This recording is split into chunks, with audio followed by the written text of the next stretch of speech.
নমস্কার বন্ধুরা, জেবি কিচেনে সবাইকে স্বাগত। আশা করি আপনারা সবাই ভালো আছেন। আজ বানাবো দেখুন গাজরের সন্দেশ। সামান্য কিছু উপকরণ দিয়ে আমি গাজরের সন্দেশটা বানিয়ে নেব, খুব টেস্টি হয়।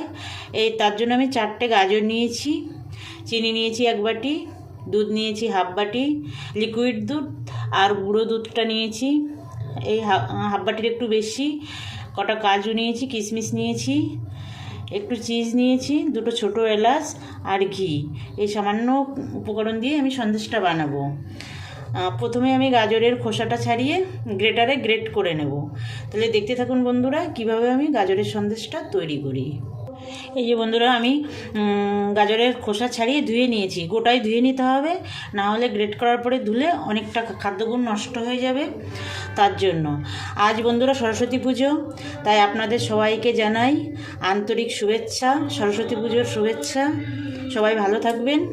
তাহলে এবার ভিডিওটা শুরু করব। এই যে আমার গাজরটা গ্রেট করা হয়ে গেছে, এবার রান্নাটা শুরু করব। তার আগে আমি এই কাজুটা একটু ছোট ছোট টুকরো করে নেব, আর এই চিজ একটু গ্রেট করে নেব। কড়াই বসিয়ে দিয়েছি বন্ধুরা, এবার আমি ঘি দিয়ে দেব। 1 চামচ ঘি দিয়ে দিলাম। আর বন্ধুরা, আপনাদের কাছে আমার অনুরোধ, আমার ভিডিওটা না টেনে শেষ পর্যন্ত দেখবেন। আর আমি যেভাবে সন্দেশটা তৈরি করছি বাড়িতে একবার তৈরি করবেন, আশা করি আপনাদের খুব ভালো লাগবে। আর যেসব নতুন বন্ধুরা আমার চ্যানেলটা এখনও সাবস্ক্রাইব করেননি, তাদের কাছে অনুরোধ আমার চ্যানেলটা সাবস্ক্রাইব করে আমার সঙ্গে থাকবেন। আর পুরনো বন্ধুরা যারা আমার চ্যানেলটা সাবস্ক্রাইব করেছেন তাদের অসংখ্য ধন্যবাদ। আমার সঙ্গে থাকবেন, আমার ভিডিওটা দেখবেন, লাইক কমেন্ট করবেন, শেয়ার করবেন। আর এই গাজরটা আপনারা সেদ্ধ করেও করতে পারেন, কিন্তু আমি সেদ্ধ করলাম না, আমি একবারেই ঘিতে দিয়ে এটা সিদ্ধ করব মিডিয়াম আছে, তাহলে স্বাদটা বেশি হয়, ভালো হয়। এবার আমি এই লিকুইড দুধটা দিয়ে দেবো, দিয়ে মিডিয়াম আছে ঢাকা দিয়ে রাখবো গাজরটা সিদ্ধ হওয়ার জন্য। দেখুন বন্ধুরা, গাজরটা সিদ্ধ হয়ে গেছে। এবার আমি চিনিটা দিয়ে দেবো। চিনিটা আপনারা আপনাদের পছন্দ মতো দেবেন, যে যেরকম মিষ্টি খেতে চান সেইভাবে দেবেন। আর এই সন্দেশটা আপনারা ঠাকুরের ভোগ হিসেবে ব্যবহার করতে পারেন, দিতে পারেন। দেখুন কত সুন্দর কালার এসছে। নাড়তে হবে এই সময়, কারণ চিনি দিয়েছি, নিচে লেগে যেতে পারে, আর একটু চিনি লাগবে। পুরোটা চিনি আমি দেবো না। দেখতেও খুব সুন্দর হয়, খেতে দুর্দান্ত হয়, বানাবেন একবার।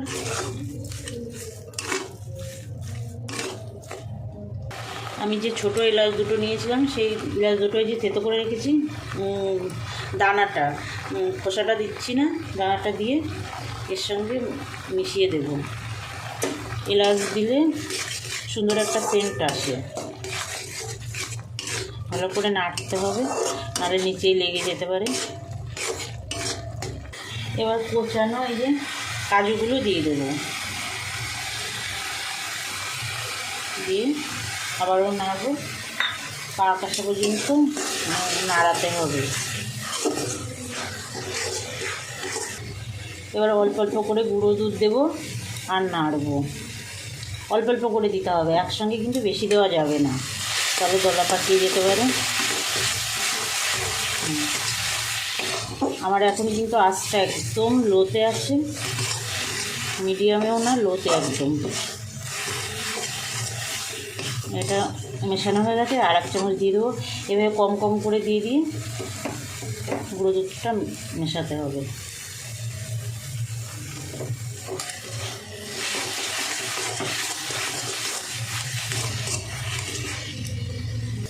দেখুন প্রায় পাক এসে গেছে, আর অল্প একটু বাকি আছে। তারপরে নামিয়ে নিয়ে সন্দেশগুলো বানিয়ে নেব। কত সুন্দর কালার হয়েছে দেখুন, খুব সুন্দর।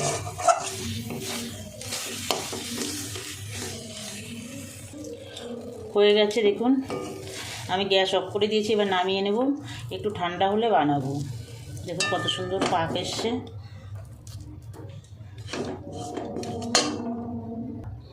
হাতে একটু ঘি লাগিয়ে সন্দেশগুলো তৈরি করবো। আমি গোল গোল করে করছি, আপনারা আপনাদের পছন্দ মতো ডিজাইন করবেন।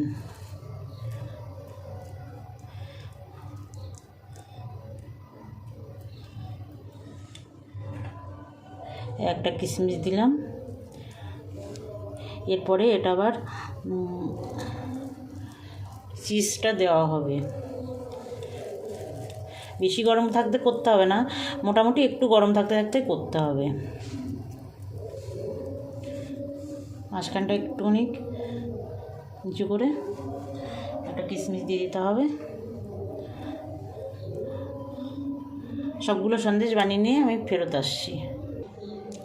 এই দেখুন বন্ধুরা, সব কটা সন্দেশ বানিয়ে নিয়েছি, আর উপর থেকে একটা করে কিশমিশ দিয়ে দিয়েছি, আর একটু করে চিজ উপর দিয়ে ছড়িয়ে দিয়েছি। চিজ যদি আপনারা কেউ না পছন্দ করেন, না দিলেও কোনো ক্ষতি নেই, এমনিতেই খেতে খুব সুন্দর হয়, খেতে খুব ভালো লাগে। তাই আপনাদের কাছে অনুরোধ রইল, আপনারা একবার বানাবেন, বানিয়ে আমাকে কমেন্টে জানাবেন কেমন হলো। আজ তাহলে এই পর্যন্ত থাক, আবার দেখা হবে নতুন কোনো ভিডিওয়। নমস্কার।